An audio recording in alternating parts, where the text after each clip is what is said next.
Welcome back, everyone. Ready to dive deep again. Always up for a good deep dive.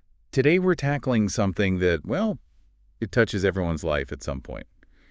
Grief and loss. Heavy stuff, but important. Absolutely. And you guys didn't make it easy. Personal stories, scientific articles, even some philosophy thrown in the mix. So where do we even begin?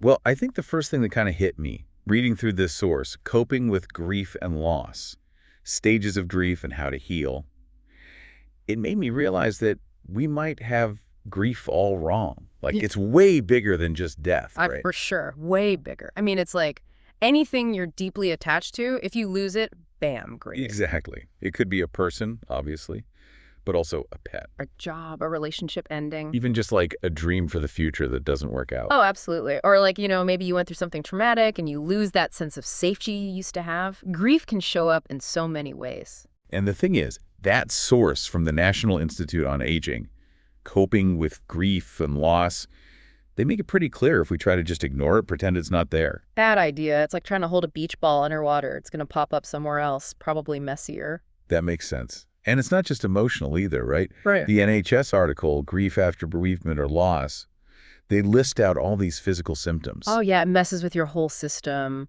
Sleep's all over the place. Suddenly you can't eat, or you're eating everything in sight. You're exhausted, but you can't focus on anything. Exactly. It's like your body's in shock alongside your mind. And then on top of all that, Mental Health America, in their piece, Bereavement and Grief, they talk about how grief can send you down this rabbit hole of, like, existential questions. Yeah. Suddenly you're wondering, what's the point of anything? Right, like your whole worldview gets shaken up. It's painful, no doubt, but some of the sources actually see this as maybe a chance for growth. Okay, I want to get to that, but first we got to address the elephant in the room. Or maybe the 5 elephants. The stages of grief. Denial, anger, bargaining, all that. But coping with grief and loss, stages of grief and how to heal, they weren't too keen on that whole neat and tidy model. Yeah, it's not that simple. The stages are more like possible ingredients, not the whole recipe you have to follow step by step. So it's less like a straight line and more like, what? Psychology Today, in Surfing the Waves of Grief, they nailed it. Grief is like waves, unpredictable ones, ebbing and flowing. One minute you're numb, the next you're furious, then you're crying. Sounds kind of chaotic. It can be. But the good news is there's no wrong way to grieve as long as you're not, like, totally stuck. Coping with Loss and Grief from the Canadian Mental Health Association, they emphasize that accepting whatever you're feeling, even the messy stuff, that's step 1 towards healing. So, okay, how do we actually do that? When grief hits, what are some things that actually help? I mean, we have a ton of tips here, but what stood out to you? Well, it's different for everyone, but one thing that seems to be universal is connection. That National Institute on Aging piece on coping with grief and loss, they're big on reaching out, even when it feels impossible. Talking to friends, family. Support groups, maybe? Yeah, exactly. Even if people don't know what to say, just having them there makes a difference. Like, remember that piece, 5 Ways to Cope When a Loved One Dies, for teens? Even if adults are kind of awkward, they're probably trying their best. It made me realize we could all be better at just showing up for each other. I like that, showing up and being specific about how to help instead of just saying, let me know. Right. Like, do you need someone to listen, help with chores, just someone to sit with you in silence, be direct. It helps everyone. Okay, connection is key. What else? Coping with grief and loss, stages of grief and how to heal. They're big on expressing your feelings. Journaling, art, music. Moving your body. Yeah, anything that helps get those emotions out. It's like releasing pressure. Grief builds up all this emotional energy, and if you don't have healthy ways to release it, well, it's going to find a way out, one way or another. And, of course, therapy is always an option, individual or group, if it feels overwhelming. But one thing that surprised me from UNICEF's Strategies to Cope with Grief is that it's okay to feel joy, even in the middle of sadness. Oh. Like, you don't have to be miserable 24/7 to honor the person you lost. I love that point. I mean, think about the people we've lost. Would they want us to be miserable all the time? No way. It's about holding the grief and the good stuff, not letting one cancel out the other. That makes sense. So we've got connection, expression, and then self-care keeps coming up. The National Institute on Aging, they really hammered that home. Right. Sleep, food, exercise. They might seem basic, but they're like extra vital when you're grieving. It's like trying to run a marathon on an empty stomach and no sleep. You're going to crash. And grief, it's a marathon, not a sprint. Totally. And that's why coping with grief and loss, Stages of Grief and How to Heal warns against those quick fixes, like substance abuse. They might feel good in the moment, but ultimately they just make things harder in the long run. So, no shortcuts through grief. It makes me think of these two terms I kept seeing: complicated grief and disenfranchised grief. Can you break those down a bit? Sure. Coping with Grief and Loss from the National Institute on Aging, they define complicated grief as basically when the intensity doesn't fade, even with time. It's like you're stuck in that acute phase, unable to move forward with your life. So it's more than just taking a long time to heal. It's like actively getting in the way of your life. Exactly. And that's when professional help is often needed. Then you have disenfranchised grief. This is when your loss isn't really acknowledged by society, so it makes it even harder to process. So, like, what are some examples of that? Losing a pet, for one. Some people don't see that as a real loss, which is so not true. Or the death of, say, a same-sex partner in a place where that relationship isn't fully accepted. Even miscarriages. A lot of silence around that, even though the grief is profound. Like, your pain is invisible, so it's that much heavier to carry. Exactly. And that just underscores how important it is to create space for all kinds of grief without judgment. Supporting someone who's grieving, it's not about giving advice, it's about empathy and understanding. Like Bereavement and Grief from Mental Health America says, you share the sorrow, you offer practical help, you're patient, and you encourage professional help if it's needed. Sometimes just being there is the most powerful thing you can do. That really hits home. I mean, we're social creatures, right? Yeah. And when loss throws your world into chaos, that connection to others, it's a lifeline. But what about when the loss isn't death? I was thinking about that. Reading Coping with Loss and Grief from CMH. They really opened my eyes to how things like breakups, job losses, even losing a treasured possession, that can be grief too. It is. It's about how significant that attachment was. When that bond gets severed, it hurts. And CMHA Ontario's Understanding and Coping with Loss and Grief, they talk about how important it is to own those feelings, even if other people don't get it. Like, validation has to start with you. And even though the pain can feel like it'll never end, Coping with Grief, 7 Things to Remember When Dealing with Loss, from Memorial Sloan Kettering Cancer Center, they offer this glimmer of hope. You won't always feel this way. I think that's got to be comforting when you're in those dark moments. It is. It's about trusting the process, knowing that healing happens, but it takes its own sweet time. The intensity does lessen, though. Yeah. But the love, the memories of what we've lost, they become part of who we are. It's not about racing, it's about integrating. That actually leads into another big theme that kept popping up: finding meaning in loss. Several sources touched on this, and honestly, it's one I'm still wrapping my head around. Yeah, it's deep stuff, it's challenging, but it can be really powerful too. Some people find meaning in their spirituality. Others, they honor the memory of what they lost in more concrete ways. Coping with Grief. 10 tips for coping with loss and grief from the Recovery Village. They suggest creating rituals, ceremonies, personal things that feel symbolic and help process the grief. Like lighting a candle, writing a letter, planting a tree. It makes it less abstract somehow. Totally. It's taking the internal and making it external. Yeah. And what helps you cope with grief? That one points out that doing these things can help you shift from that initial, confrontation with grief to a place of more acceptance. It's a bridge, I like that. A bridge. But let's be real for a sec. Sometimes we need more than candles and journaling. All the sources are pretty clear that seeking professional help, that's totally valid, especially if the grief just feels too big to handle on your own. 100%. Therapists, grief counselors, support groups. They have tools and strategies that can be tailored to your situation. It's a safe space to untangle all the messy knots of grief without anyone judging you. And CMH, in Coping with Loss and Grief, they even point out that if grief starts to look like major depression, intense guilt, suicidal thoughts, not being able to function, that's when professional help becomes not just a good idea, but essential. It's like knowing when to call in the expert. Yes. Which is good advice for pretty much anything in life, right? But hey, before we get too sidetracked, I keep coming back to that image from Psychology Today. Surfing the waves of grief. It's just, I don't know, it feels kind of empowering, It's a great metaphor. Instead of trying to fight the emotions, deny them, control them, you learn to ride them out. You acknowledge they're powerful, but you don't let them totally drown you. And you trust that even though that ocean of grief, it might always be a part of your landscape, those waves, they will become gentler over time. It's like learning to navigate a new, vast sea. It's going to be turbulent, yeah, but there's also incredible beauty and depth there if you're open to it. So speaking of navigating, where are you at with all this? What's your biggest takeaway from all these different perspectives on grief? Hmm. That's a good question. I think the one that's really sticking with me is that grief isn't something you get over. It's something you move through. You Yeah. integrate the loss, you don't embrace it. And that growth, that looks different for everyone. That is such a key distinction. Mm. There's no one-size-fits-all approach to healing. It's about finding what works for you. Talking, therapy, art, self-care, whatever helps you process and honor your loss in a way that feels authentic. And letting yourself feel it all. Even the messy, uncomfortable stuff. That's a big one for me. It's resisting the urge to numb out, to avoid the pain. It's leaning into the full human experience of grief.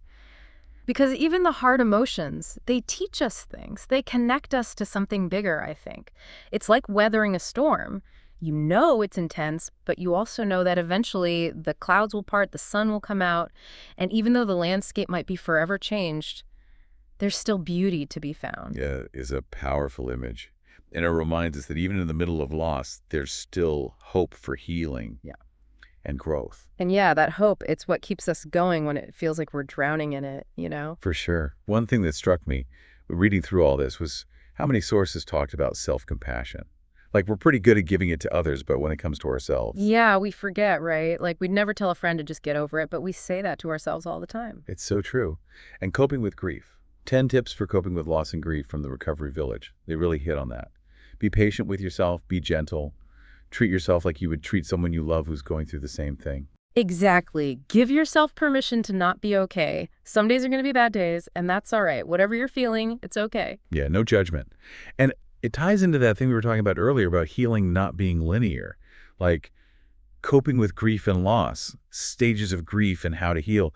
They talk about how it's more like, I don't know, a dance. I like that. 2 steps forward, 1 step back, maybe a little side shuffle. Exactly.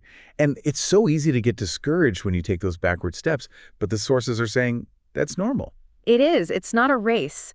There's no finish line with grief. It's about honoring the process, however messy it gets.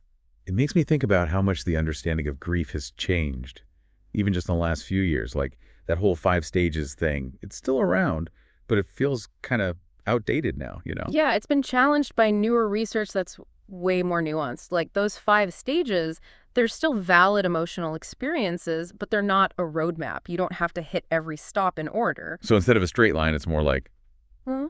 or choose your own adventure. Huh. Maybe. Or, I don't know, a swirling galaxy of emotions. Pick your metaphor. Because grief is so unique to each person. That's actually kind of liberating when you think about it. Like, it takes the pressure off having to perform grief a certain way. Right. It gives you permission to find coping mechanisms that actually work for you. Maybe it's talking to friends, maybe it's art, maybe it's therapy, or all of the above. It's your journey. Speaking of different approaches, I was really intrigued by the sources that talked about meaning making after loss. That sounds like, I don't know, a tough but really important part of healing. It can be. It's about finding something positive, something that gives you a sense of purpose, even in the midst of all that pain. So, like, how does that work? What does that look like in practice? Well, it's different for everyone, but some people find meaning through spirituality, connecting with something bigger than themselves. Others focus on honoring the memory of what they lost in a more tangible way, like we were talking about earlier, rituals, symbolic actions. Right, those things that help bridge the gap between the rawness of grief and a deeper understanding. Exactly. And what helps you cope with grief? That source points out that those kinds of actions can really help you move from that initial confrontation with grief to a place of acceptance. Yeah, like instead of asking, why did this happen? Yeah. You start to ask, okay, now what? But, let's be real. Sometimes you need more than rituals and journaling. And the sources are pretty upfront about that. Seeking professional help, that's a valid option, especially when grief feels debilitating. Absolutely. Therapists, grief counselors, support groups, they're all there to help. They have specific tools and strategies that can be tailored to your situation. It's a safe space to, untangle all those knots without being judged.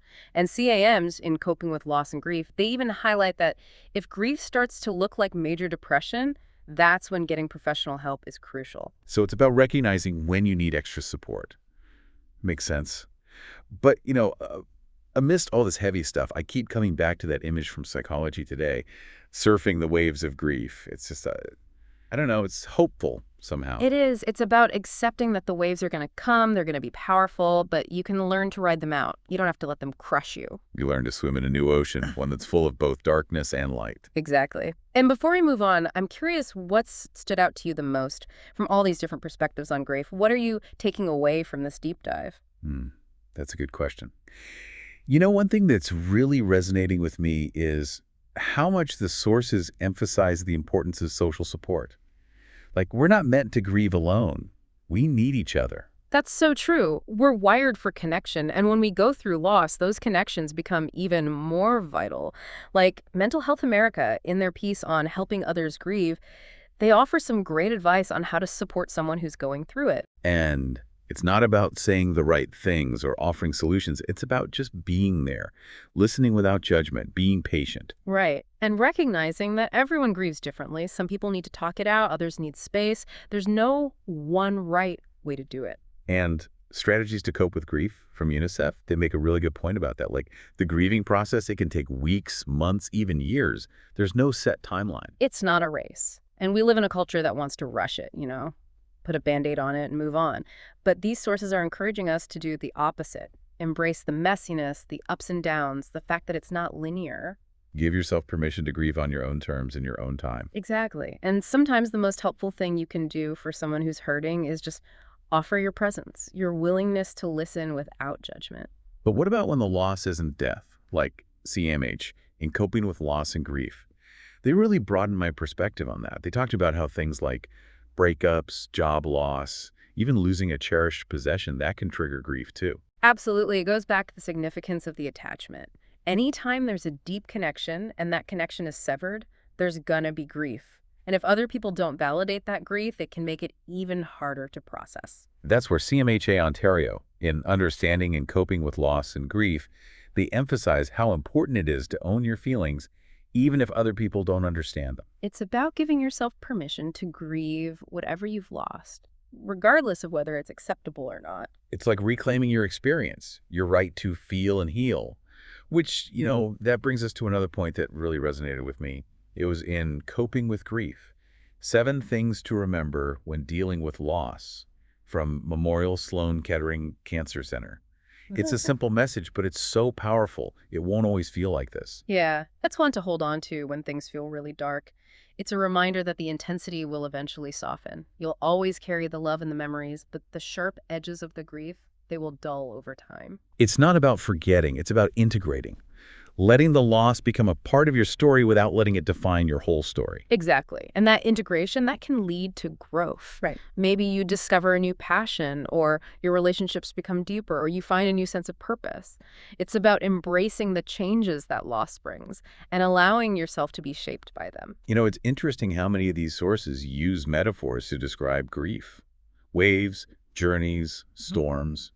Right. I think it speaks to how hard it is to put such a complex experience into words. Metaphors give us a way to grasp the intangible, to make sense of something that can feel chaotic and overwhelming. I really like that surfing the waves of grief metaphor from Psychology Today. It's like instead of trying to control the emotions, you learn to ride them out. You acknowledge they're powerful, but you don't let them sweep you away. It's about finding that balance. Accepting the intensity without being completely consumed by it, knowing that the waves will eventually become gentler, even though the ocean of grief might always be a part of your landscape. It's learning to swim in a new sea, one that's both turbulent and vast, but also incredibly beautiful and deep. I love that. And it reminds us that grief, even in its most challenging moments, can teach us so much about ourselves, about love, about the preciousness of life. Before we move on, I'm curious, what's your biggest takeaway from all this? What's resonating with you the most? What's really sticking with me is how interconnected all these concepts are. Connection, self-compassion, meaning-making, the fact that healing isn't linear. It all weaves together to create this tapestry of resilience and growth. It's like all these different threads coming together to create something stronger, something more beautiful. Exactly. And it reminds us that there's no right way to grieve. It's about finding what works for you, drawing strength from the things that resonate, and trusting that even in the midst of loss, there's still hope for a brighter future. It's been amazing exploring all this with you. And as we wrap up this part of our deep dive, I'd love to hear from our listeners. What are you taking away from these sources? How is this informing your own journey with grief and loss? Wow, this has been, I don't know, a lot to process, Mhm. but really insightful. One thing that keeps coming back to me is this idea from a lot of the sources that grief isn't about getting over something. It's about learning to live with it. That feels like a huge shift in perspective. It is, isn't it? It's like instead of trying to erase the loss, you're integrating it into your life. It shapes you, but it doesn't define you. Yeah, that makes sense. And it makes me think about something we were talking about before, about letting yourself feel all the emotions, even the painful ones. I realize now how much we try to avoid that part, but the sources are saying it's actually crucial for healing. It's like the only way out is through, right? You can't bypass the hard stuff. And coping with grief and loss, stages of grief and how to heal. That source talked about how those intense emotions, even though they're uncomfortable, they actually hold valuable lessons. What kind of lessons? Well, they can teach you about your own resilience, for one, your capacity for love, maybe even clarify your values, things you might not have thought about so deeply before. It's like when you're forced to face something really difficult, you find out what you're made of. Exactly. And one thing that I find really comforting is knowing that even though grief can feel all-consuming, it doesn't stay that way forever. It changes. That's where those wave metaphors come in handy. Totally. Those initial waves, they can be huge. They knock you down, they make you feel like you're drowning. But coping with grief. 7 things to remember when dealing with loss from Memorial Sloan Kettering Cancer Center. They remind us it won't feel like this forever. Okay, but what about when it does feel like that? What do you do when you're stuck in that moment? That's when you gotta hold on to that reminder, even if you don't believe it yet. And remember, healing isn't a straight line. It's messy, there are setbacks, it's okay to not be okay. Which makes me think about how much the understanding of grief has changed. That old 5 stages model, it just seems too simple now. Yeah, it's like we're realizing that grief is way more complex than that, I- and there's no right or wrong way to go through it. Exactly, you don't have to hit every stage in order, and that actually takes some of the pressure off, I think. It does. You don't have to perform your grief a certain way. It's about finding what feels right for you. Exactly. Talking it out, art, therapy, just giving yourself time and space to process whatever works. And, coping with grief. 10 tips for coping with loss and grief from the Recovery Village. They have this great reminder for those moments when you feel lost. Be kind to yourself. Oh, that's so important, but so hard to do sometimes. I know, but it's like, imagine a friend coming to you, heartbroken. What would you say to them? You wouldn't judge them, you'd be compassionate. So why not treat yourself with that same kindness? That's a good point. So, okay, thinking about all this, how do we get better at supporting each other through grief? How do we make space for all those different experiences? It starts with acknowledging that all grief is valid, period. It doesn't matter what the loss is. If someone's hurting, their pain matters. There's not a competition, right? Right. And Mental Health America, in their piece on helping others grieve, they offer some really good advice. Don't offer platitudes, just listen. Be there, be patient, and offer practical help if it's needed. Sometimes just being there is the most powerful thing you can do. Because it reminds you that you're not alone in it. Exactly. And there's this quote from Grief, Coping with the Loss of Your Loved One, from the American Psychological Association. It says, mourning takes time, but it can also be a catalyst for finding renewed meaning and purpose in life. Wow. That's beautiful. It is, isn't it? It suggests that even though loss is incredibly painful, it can also be an opportunity. It can lead you to a deeper understanding of yourself and what matters most. Maybe even to a new sense of purpose. Exactly. It's not about forgetting or erasing what's been lost. It's about integrating it, letting it shape you in new ways. And ultimately finding a way to move forward. This has been an incredible conversation. Thank you for sharing this deep dive with me. Thank you for guiding us through it. And to all our listeners out there, wherever you are on your journey with grief and loss, we're sending you strength, comfort, and hope.